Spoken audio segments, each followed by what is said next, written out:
My name's Matt Bruder, and I've been with the town of Lincoln now for about 10 months, so you caught me at a relatively early time. My position now, it's kind of evolved. Now I'm the Associate Director of Planning and Development. So what that entails is receiving a lot of planning applications for various development projects, processing them, making sure we put the implications of them in a language that council can understand, and also looking at higher level planning in terms of neighborhood development and development town-wide and across different industries.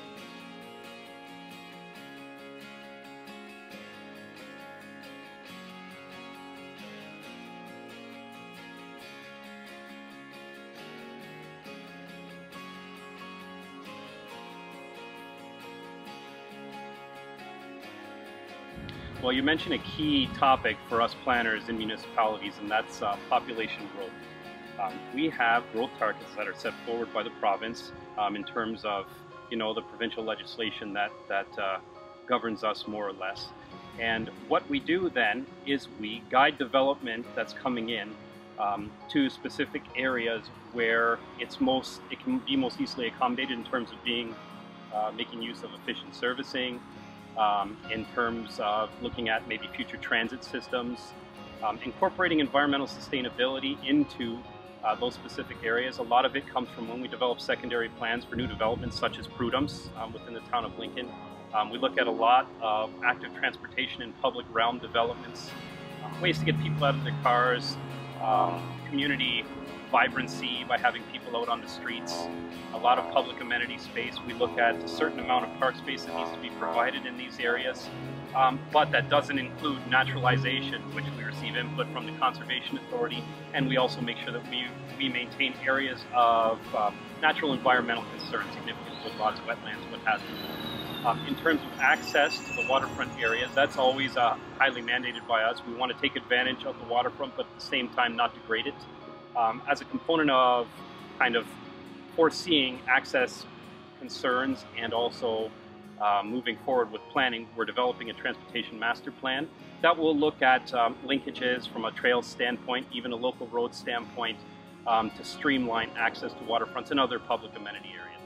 With respect to traffic congestion, a lot of the issue we have within the town of Lincoln, not on the QEW, but on a lot of our local and regional roads, is there's a lot of truck traffic. We have a lot of quarry and mineral extraction activities that occur on top of the escarpment. So part of the transportation master plan will be to look at truck traffic patterns that are already existing and developing ways to maybe channel the truck traffic in one or more specific areas, specific roads, so that we alleviate some of the pressure in the downtown and more highly urbanized areas where we want to actually decrease congestion.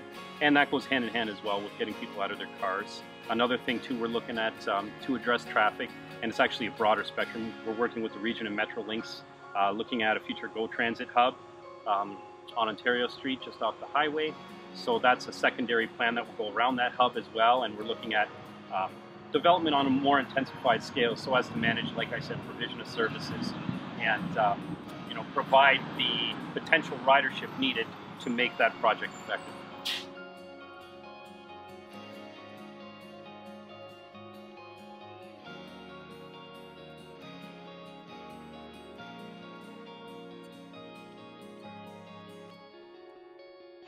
Provincial plans are kind of, they're at the forefront of everything we do. We're handed down growth targets by the province that we as municipalities are mandated to meet. The region also has recently undergone a municipal comprehensive review, or MCR process, where they set out growth targets for all of the 12 area municipalities up until 2041. So we have to grow by a certain number. Now, the caveat is, with respect to other legislation such as the Greenbelt Act, the Niagara Escarpment Plan, the town of Lincoln is very limited in terms of available land that we have to accommodate this development, mostly because a lot of the landscape is protected for agricultural uses and more recreational type activities. So those policies affect where we can grow. So as a result, we're looking at, there will be some future intensification in the urban areas, for example, Beamsville, Vineland, Jordan, the new Prudhome's development, like I previously mentioned.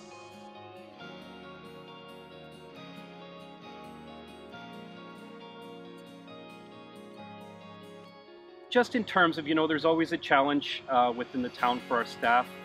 Markets emerge, trends emerge in terms of land use, in terms of businesses coming into the town.